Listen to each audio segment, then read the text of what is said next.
这锅气，这导热性，以后做饭再也不用担心锅底漏了。锋利度不错，以后缝嘴更方便了。怎么样，喜欢吗？这可是我找城里最好的金匠打的，足足花了我500灵石。掌柜的说这叫至尊帝王盆。我堂堂吞天豪，上古凶兽，现在居然要用这种俗不可易的金属容器吃饭，这要是传出去，他在凶兽圈子里还怎么混？嫌不够大？等咱们更有钱了，我给你换个浴缸那么大的，让你躺进去吃。去，那是大黄的，你的窝在树上，我也给你铺了一层金箔，别不知足。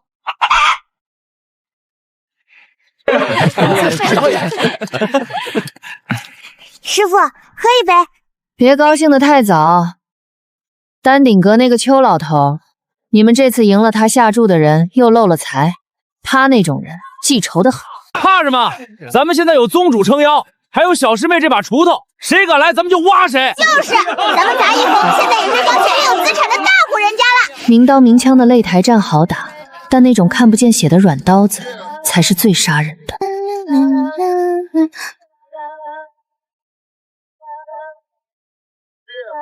怎么回事？三师兄，你昨天没浇水吗？浇了，我还特意开了云水渠的闸门，放了足足2个时辰的水。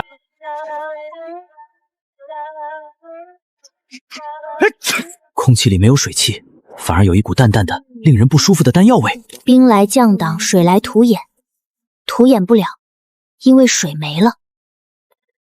没水。小师妹快来，出大事了！怎么了？丹顶阁的人打上门了？正好，我正要去找他们要水。要什么水？是要发财了，全是人，山门都被堵死了。想学种地的，谁？自从昨天你那一锄头把楚萧种进地里，咱们杂役峰火了。现在外面全是哭着喊着要拜入杂役峰学除法的人。我刚才数灵气会就能收这个数。送上门的钱也不是不能先赚一赚，毕竟有了钱才能买更好的水。走，去看看。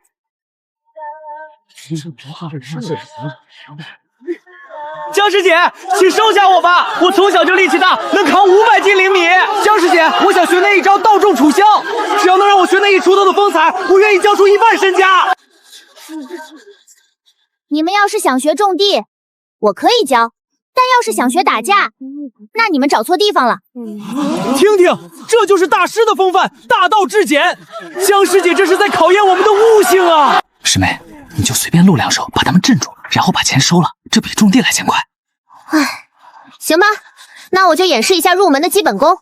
种地第一步得有力气，你拿起来挥2下试试。这怎么可能？这必定是万金神铁打造的重宝啊！你看，这就是个普通农具，你们连锄头都拿不动，怎么种地？回去吧，别在这儿浪费时间了。乖，这是什么品级的灵田？天哪，随便拔一颗都够买下半个外门了！别乱看，想死吗？杂役峰现在有宗主盯着，咱们取样，要是敢动这些药草，谁也保不住你。动作快点，阁主吩咐了，别被那只狗发现了。大黄，死狗，跑哪儿去了？刚才那个土豪说看看咱们峰的镇山神兽，还带了1箱子极品肉干当见面礼，快过来，给你洗澡那个金盆我都搬出来了。快走，这地方太邪门了！那是狗吗？刚才那一瞬间，我觉得我在面对一头元婴期的妖王。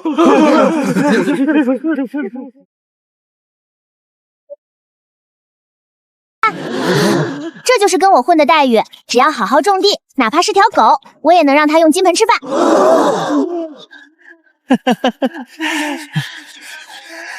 这热闹像是虚假的泡沫，一戳就要破。阁主，这土这是无价之宝，传令下去，把所有能通跑往杂役峰的水路全部截断。另外，通知坊子里所有卖灵肥和灵水的商铺，谁敢卖给杂役峰1滴水，以后就别想从丹顶阁拿走1颗丹药。既然他有这么好的土，那就让他求着送给我。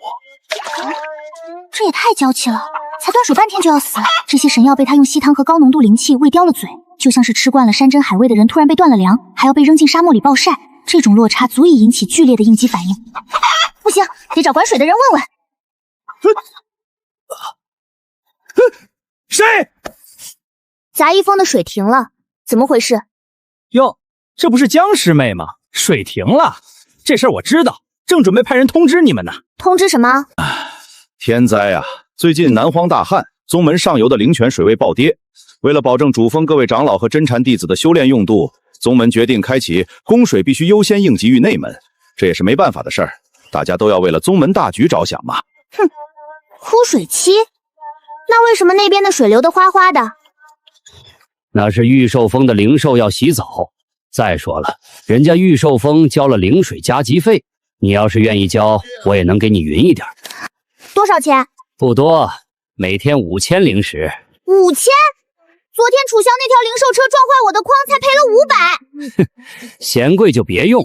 江师妹，我看你也赚了不少钱，不会这点都舍不得吧？行，既然是天灾，作为种地的人，我有个习惯，遇见旱情，我得亲自去水源头看看，万一是有什么石头堵住了呢？我这锄头最擅长疏通管道。快通知丹顶阁，那个疯女人往上游去了。什么天灾，什么枯水期？刚才在水利司，分明闻到了空气中那股浓郁的水灵气，正源源不断的被某种阵法强行抽走，方向正是那，这是不想让我种地呀。我听四师弟说水断了，就知道你会来这儿。上游有阵法封锁，你一个人进不去，我带了破阵的工具。师兄，这次可能有点麻烦。那个姓赵的说这是丹顶阁的地盘。丹顶阁又如何？只要是土木结构，就没有我拆不了的墙。就算是丹顶阁的墙挡了咱们的水，那也是违章建筑。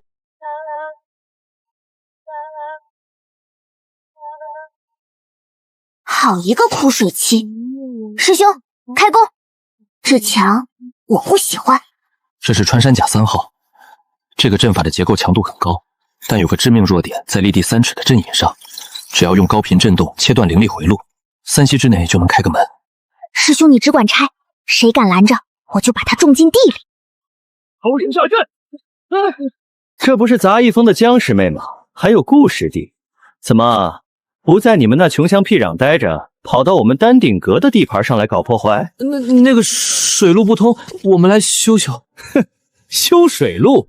这是阁主亲自布下的聚灵截流阵，乃是宗门重地，你们未经允许擅自触碰，信不信我现在就叫执法队来治你们个图谋不轨的罪名？我是江诺，你们把水截断了，我的田干了。哦，原来是为了那点水啊，江师妹，我们这是合理征用。最近太上长老急需一批9转还魂丹冲击瓶颈，这可是宗门总含雅量的水灵气所在。怎么，江师妹觉得你1亩3分地里的野菜比太上长老的丹药还重要？你们炼丹药水，难道我就不用喝水吃饭？这叫什么道理？在逍遥宗，资源永远向有价值的人倾斜。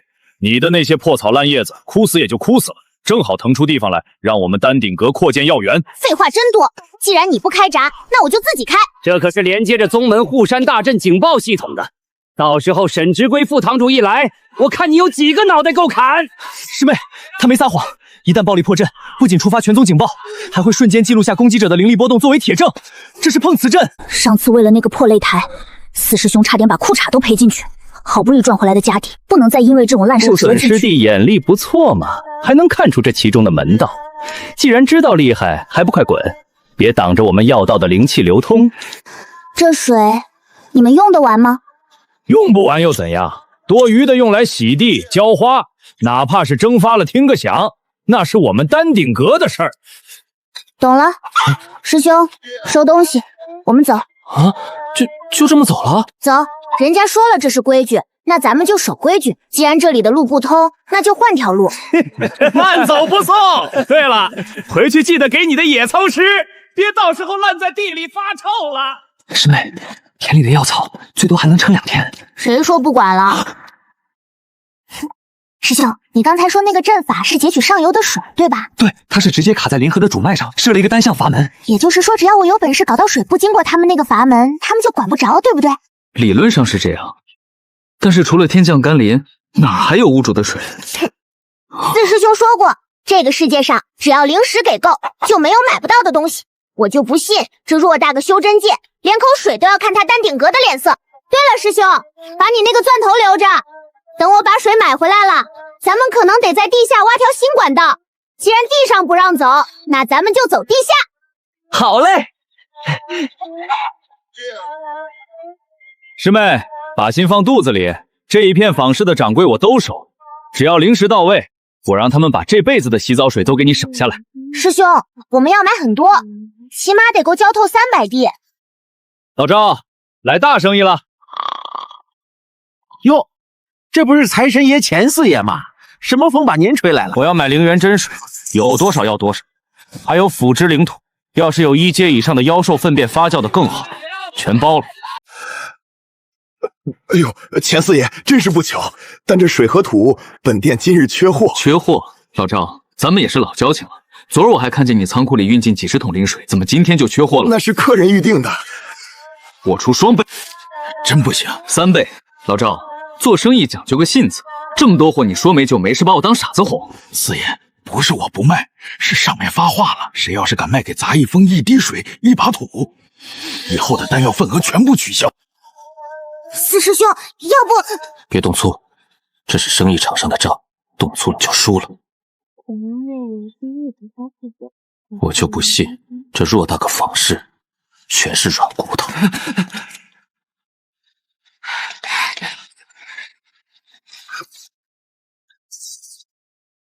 哎呀，手滑了，真是不好意思啊，钱道友，宁可到了听个响，也不能坏了规矩，不是？师妹，这是坊市，有执法队巡逻，不能动手。好，好得很，秋影这老东西够狠，这是要把我们的根给刨了。四师兄，走吧。去哪儿？去黑市？我就不信黑市他也管得着。不用了，来不及了。我能感应到田里那些植物的生命力正在流逝。邱阁主这招釜底抽薪是高明，那杂役峰就是一群没见过世面的土包子，以为有点蛮力就能在宗门立足，殊不知这修真界终究是资源说了算。那个江诺不是能种地吗？不是能拿冠军吗？我倒要看看，没有水没有肥，他拿什么种？等他那满山的灵芝枯死，到时候求着我收留。那还阁主英明。如果是普通庄稼，缺水3、5天也没事，但这可是从禁区带出来的神种，他们对能量的消耗是恐怖的。一旦断了供给，他们自身的强大能量就会反噬，将自己活活烧死。丫头，这些东西被你养刁了，以前在禁区那是没办法，现在吃惯了细仓，断供3天，神仙难救。3天时间，连去外地调货都来不及。丹顶阁阁主有令，念在同门之情，不忍见灵物枯死。若杂役峰愿交出灵芝培育秘方，并由江诺力士加入丹顶阁为奴100年，丹顶阁愿立刻开闸放水，并提供顶级灵肥。这就是他们的目的。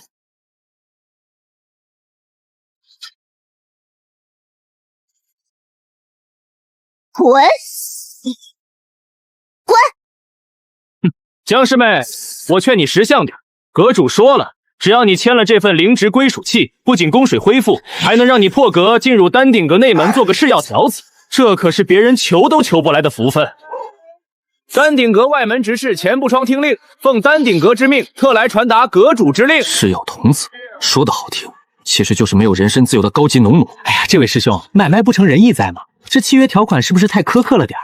要不咱们坐下来谈谈分成？谈什么谈？看看这些灵芝，再过2个时辰，要是没水没肥，他们就彻底废了。到时候你们杂役峰不仅要背上损毁宗门资产的罪名，还得赔得倾家荡产。江诺，最后问你一遍，签还是不签？四师兄，算一下，把他打出去要赔多少医药费？按宗门规矩，私闯私宅被打残那是活该。不过考虑到他是传令使，打断一条大概罚50灵石，没事，师兄出得起。你们敢！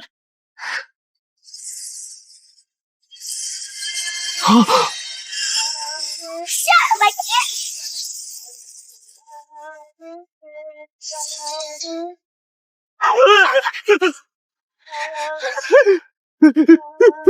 我去告诉邱鹤林，杂役峰的东西宁可烂在地里喂猪，也不会给他一片叶子。好的很，你们等着，我要让你们跪着求我。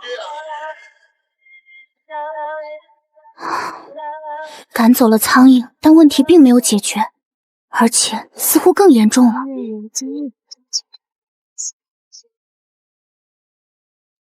我的千年铁木！这是什么情况？他们在吃人？是饿了。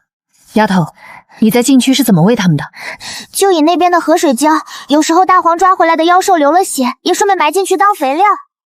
那就对了，这些草木吃惯了那些蕴含狂暴本源的东西，现在你喂的是温腾的灵水灵肥，它们本来就有点消化不了，现在好了，连这点温腾饭都断了。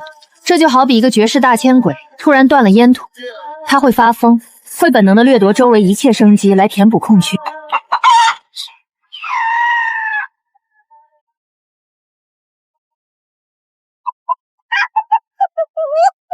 这哪里是种地，这是养了一群祖宗，连凤凰火都吃。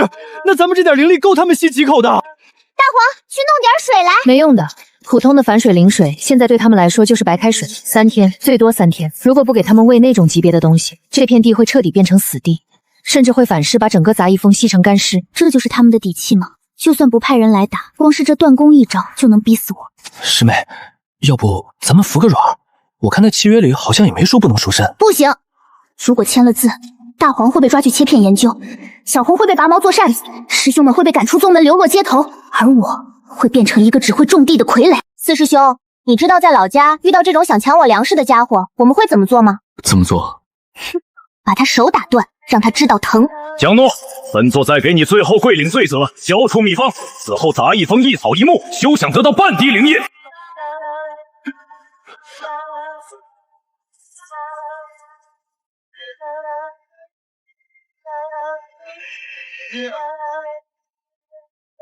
滚！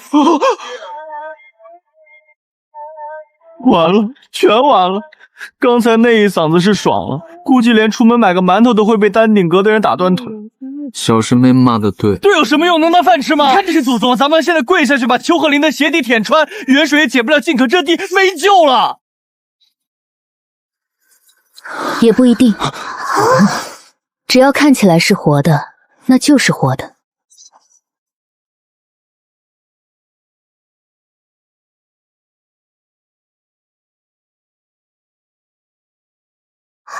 物理输液，别动！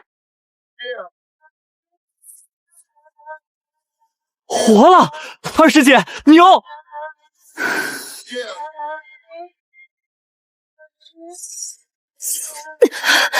里面的东西是空的，我缝得住皮囊，缝不住命。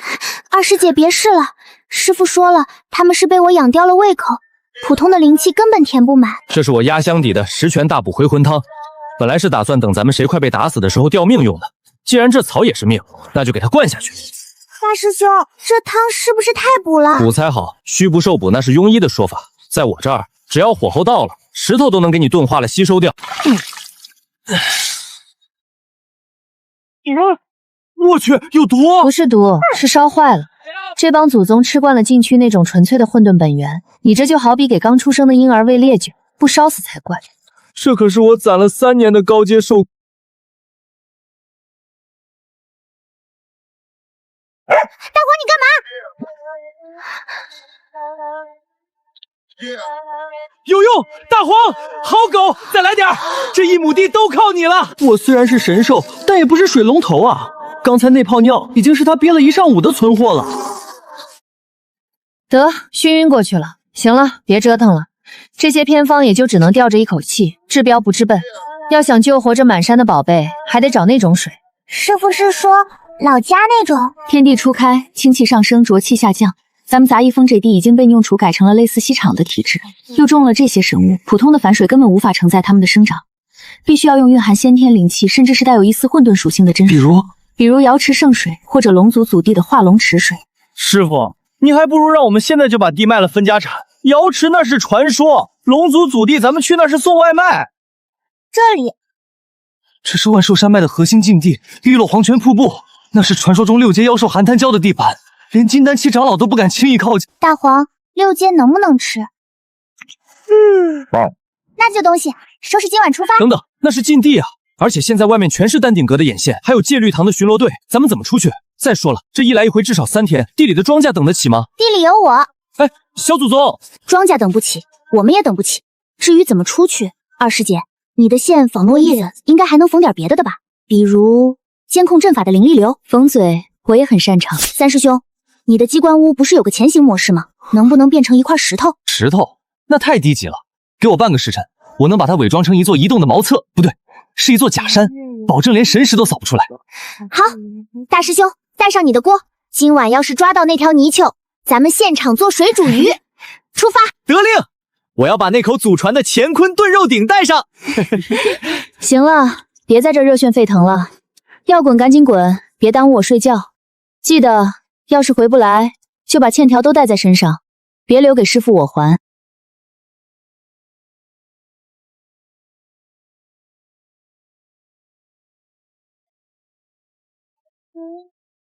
三师兄，能不能把你那条大腿收一收？再挤下去还没出宗门，我就要算工伤了。嘘，别吵。刚过去一队执法弟子，沈志贵那个变态大半夜不就把巡逻频次加了3倍？应该不远了吧？按照村长爷爷的标，出了这个大门往西走800里，看到2座长得像馒头的山，中间那条缝就是。小师妹，那不叫馒头山，那是双煞峰。还有那个红圈，你确定村长爷爷写的是冰镇西瓜？对啊，这几个字我认识，水凉瓜甜死。那是上古神文，那是万寿水文低到能冻裂元婴，里面住的那条寒潭鲛，可是咱们踪迹都要绕道走的很绝色。小红，你怕冷吗？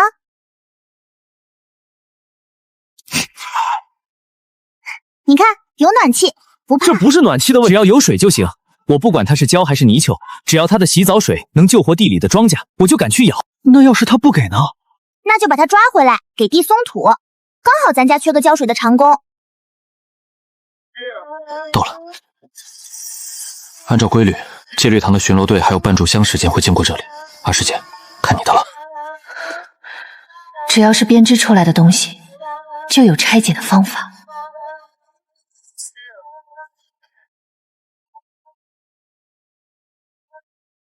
快，我只能维持10息。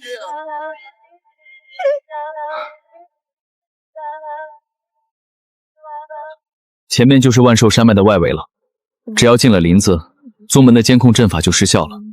但同样的，我们的命也不归宗门管了。怎么说，是大吉吉还是大凶？怪了，怎么怪？卦象显示行大凶，按照常理，大凶之兆就是9死1生。那我们回去。但这枚钱居然立住了，意思是我们要么死无全尸，要么发一笔横财。这不就是说高风险高回报吗？做生意不都这样？不，小师妹，这卦象的意思是风险是我们的，回报可能是你。被发现了，是沈志贵的亲卫队。好。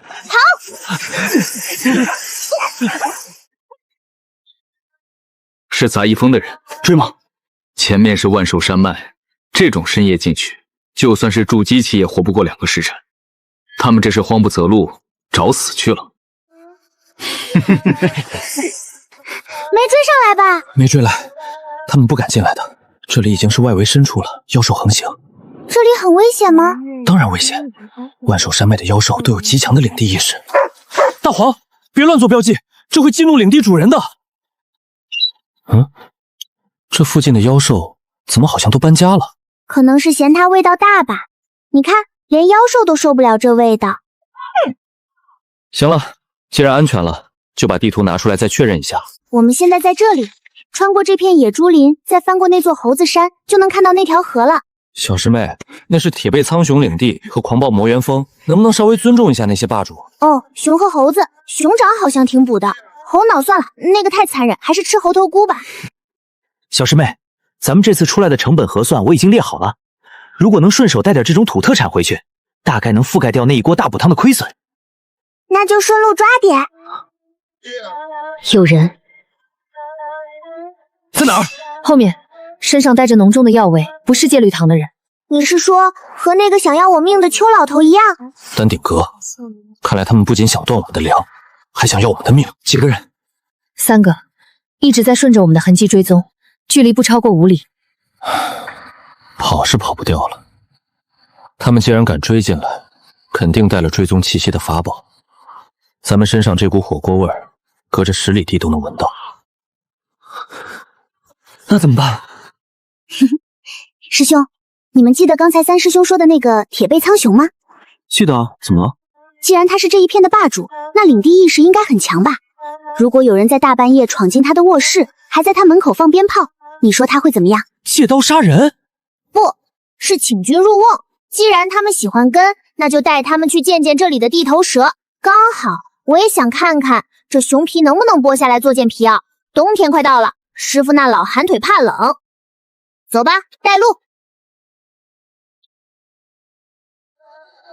这地方不错，风水好，适合埋人。小师妹，咱们离得是不是太近了？这可是5阶妖兽，相当于人类的金丹后期是元婴初期。他打个喷嚏我就得散架。怕什么？他睡得正香呢。而且我们又不进去，只是在这里做个剧目。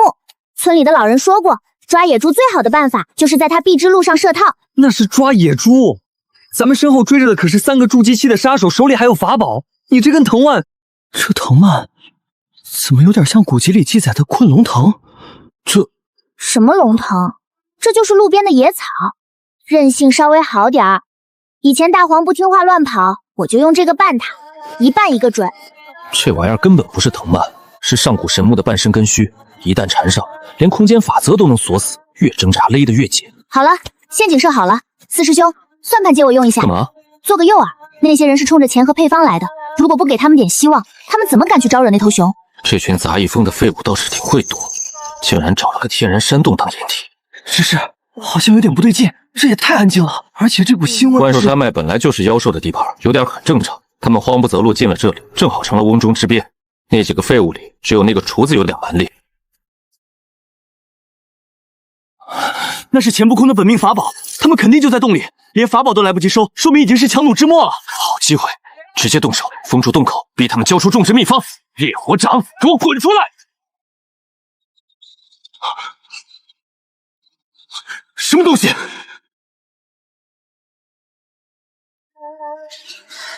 铁背苍穹，5阶妖兽，这里怎么会有这种怪物？跑！分头跑！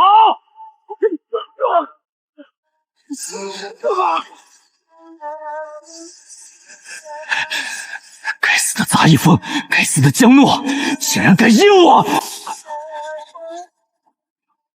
啊！什么鬼东西？别费劲了，这可是我用来捆大黄的绳子，你要是能挣脱，我家大黄不要面子的。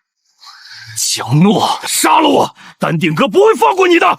我可是正经农户，不杀生，而且熊大爷好像还没吃饱，祝你好运。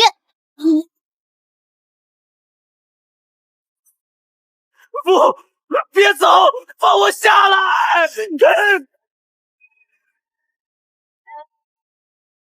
还挺好看。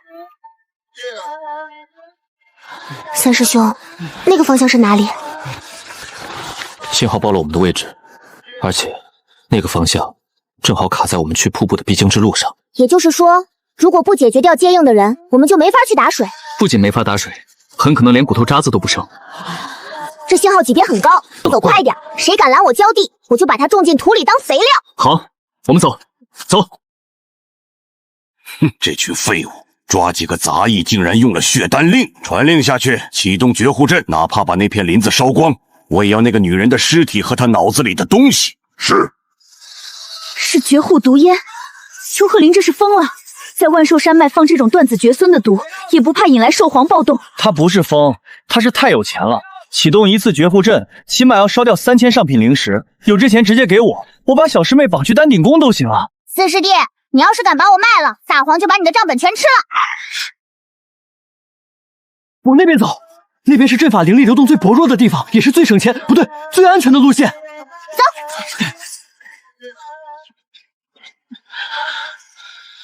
哼，想往生门跑，天真。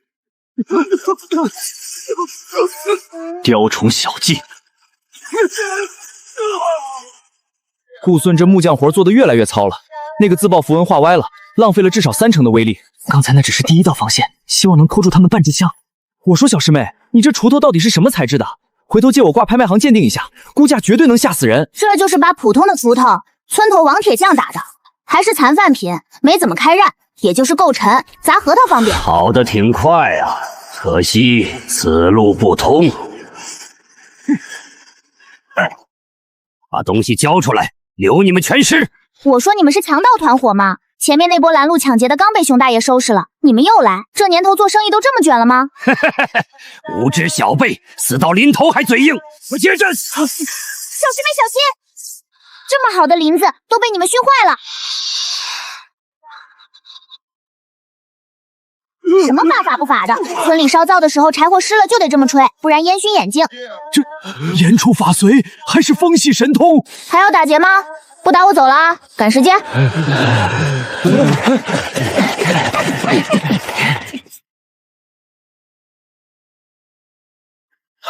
到了，前面就是碧落黄泉瀑布。这就是你要找的水源，这水看着就有毒啊！这叫虫水，富含矿物质，浇地最好啦。跑啊！怎么不跑了？前面是绝地寒潭，后面是天罗地网。江诺，这次我看你往哪儿吹！谁说我要跑啦？我只是来打桶水，顺便叫我家亲戚起床吃夜宵。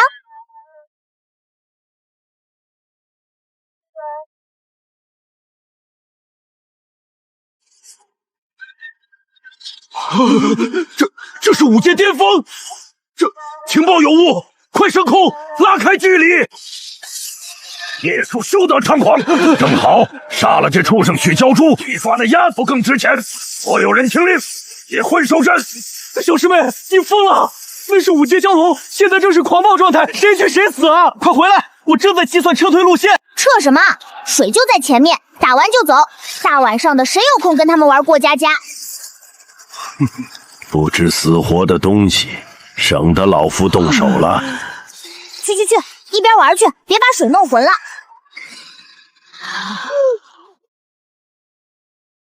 这里全是冰碴子，怎么喝？去弄点干净的呢来。这是幻术，那是寒潭蛟，他在干什么？给人倒水。谢了啊，长城。虽然长得丑了点，但这吐水的本事还行，比村口那条只会玩泥巴的强。别蹭脏。搞定，这水质不错，回去煮火锅肯定鲜。走吧。走。小师妹，这玩意儿你亲戚？什么亲戚？路过的。那里面有不死草发霉的味道。小师妹，别冲动，那洞里阴气森森，连寒潭蛟都不敢住进去，绝对是大凶之地。这蛟龙刚才给你倒水，那是他脑子抽筋，不代表这洞里没别的怪物啊。咱们见好就收，赶紧溜吧。哪有什么怪物，就是一股霉味儿，估计是通风不好。寒潭蛟这种级别的妖兽守护在此，却不居住在洞内，只能说明一个问题：洞里的东西级别太高，连五阶妖兽都觉得自己不配染指。这是绝世重宝，不能让他进去！丹火焚天扇，给我轰开那畜生！这畜生竟然护主到这种地步！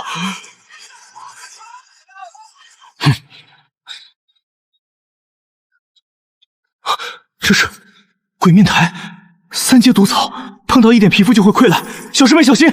这地太滑了，也没人打扫一下。这是传说中的不死木，那是延寿果的原种。据古籍记载，凡人吃延寿百载，可有增500年寿元。这东西在九州早就绝迹了，只有丹顶阁的禁地里供奉着半颗化石。这不就是咱们村口用来拴驴的那种烂木头吗？我还以为是什么宝贝。别动，生物有灵，直接上手摘会损耗药性的，得用玉盒，还得焚香沐浴。什么神物，都干成石头了，带回去种在厕所旁边吧，那里肥力足，看能不能救活。要是能长出来，这果子炖汤应该有点嚼劲。拿延寿果种厕所，还炖汤，这一颗果子放到外面拍卖行，能换下半个逍遥宗。大黄，住腿！那是神木，不可亵渎。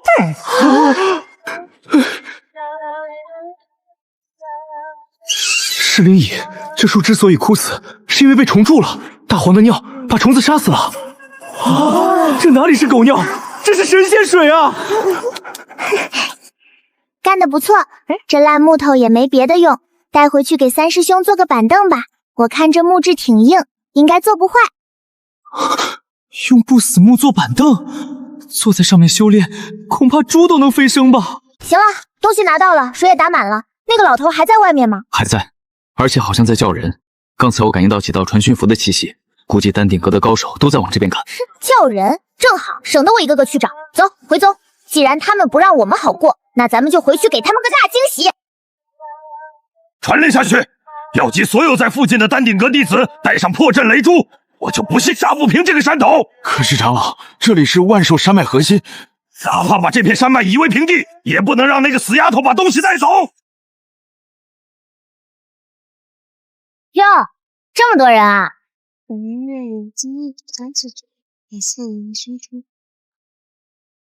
想要这个？给我抢！谁抢到赏灵石10万！给我上！大黄，看来咱们得坐快车回去了。送我们一程，这葫芦里的水分你一口。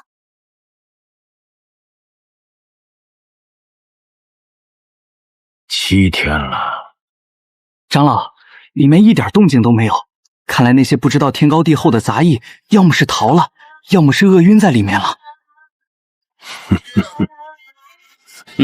方圆百里都被我封锁了，他们能逃到哪儿去？那几只畜生应该也饿得差不多了，正好抓回去炼百寿丹。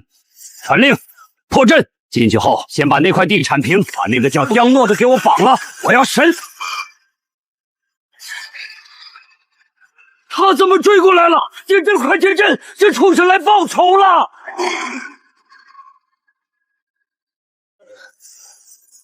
他去后山等主人兑现承诺，主人难道是江诺？快！渴死我了！我的菜啊，我的苗啊！出门一趟把你们饿瘦了，这就开饭！没死，不仅没死，还坐着那条5阶蛟龙飞回来了，装神弄鬼。万寿山脉的水源都被我看守着，你那葫芦里装的怕不是尿吧？这是韩世涵最深处的地脉带灵乳，哪怕是元婴期修士都不敢轻易潜入坛底去取。你拿它来浇地？老头，你吵死了！怎么你也渴啦？想喝自己去后面排队，大黄还没喝呢。浪费，太浪费了！我费尽心机封锁水源，是为了逼死杂叶蜂，结果搞来了比宗门灵泉还要高级100倍的神水，而且是按吨批发的。江诺，你私闯禁地，盗取宗门资源，这寒潭水乃是万寿山脉共有之物，你私自开采，该当何罪？来人，把这些赃物抽样，这是丹顶阁的战略物资。赃物？我在村里种地的时候，去河边打水，从来没人管。怎么进了城，连打桶水浇花要被扣帽子？这是我凭本事借来的水，那条长虫都同意了，你算老几？我看你是找死！连种出来的葱都能打人，这还是灵芝吗？乖，别跟这种没见过世面的人一般见识，好好长个儿，过2天拿你们蘸酱吃。老头儿，水我有的是，地我也种活了。你要是想打架，我这锄头正好还没松完土。你要是想没收，你得先问问我的庄稼答不答应。好得很，你别得意。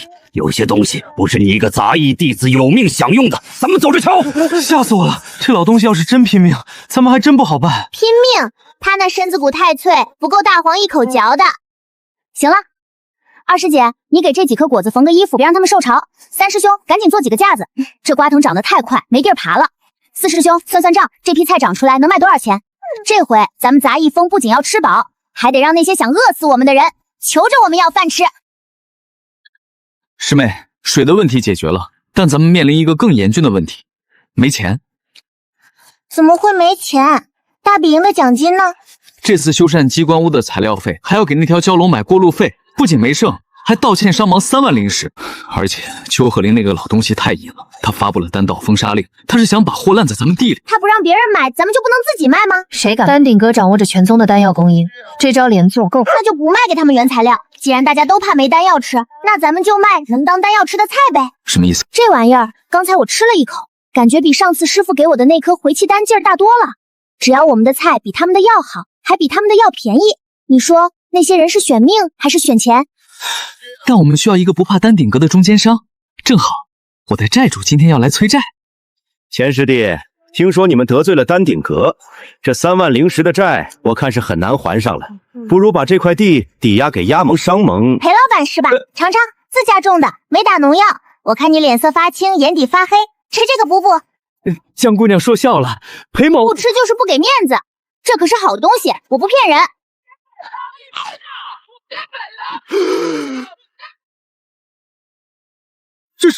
这是刚才地里拔的啊？地里多的是，大黄都不爱吃这口味。钱师弟，江姑娘，咱们谈谈合作吧，这债不用还了，我入股。入股不行，咱们只谈代销，利润4-6开，你4我6。成交，但我有个条件，这种特产必须独家供应商盟。没问题，只要你能卖出去，别让他们烂地里就行。还有个事儿，丹鼎约不是断供吗？咱们也断，从今天起，杂一峰的东西，丹鼎约的人不许买。疯了吧？这是公开叫板丹鼎阁，杂一峰能有什么好东西？还比丹药强10倍。我看这就是想钱想疯了，谁买谁傻子。各位师兄师姐，咱们丹鼎阁新出的回春丹，那是邱长老亲自监制的，品质保证，别去买那些不干不净的野菜，吃坏了肚子是小，毁了道基是重。什么味儿啊？好香啊！我闻了一口，怎么感觉卡了3年的瓶颈松动了？我体内的暗伤竟然不疼了。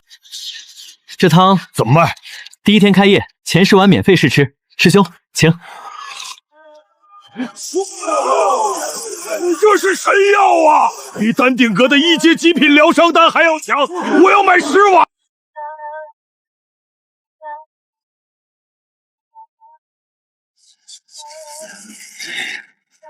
好，要玩绝的。长老，现在怎么办？既然那是神药，那就说明那是妖物所化。传令下去，通知所有长老，明日随我去见宗主，倒要看看。等我把他定性为勾结妖魔、祸乱宗门的异端，他种出来的，我要让他连根拔起，死无谁敢吃。宗主，您还要纵容那个妖女到杂一峰售卖并未经丹道淬炼的妖植，不仅扰乱市场，更是拿全宗弟子的性命开玩笑。那些东西未经火炼，单独内蕴，现在看着有效，日后必成大患。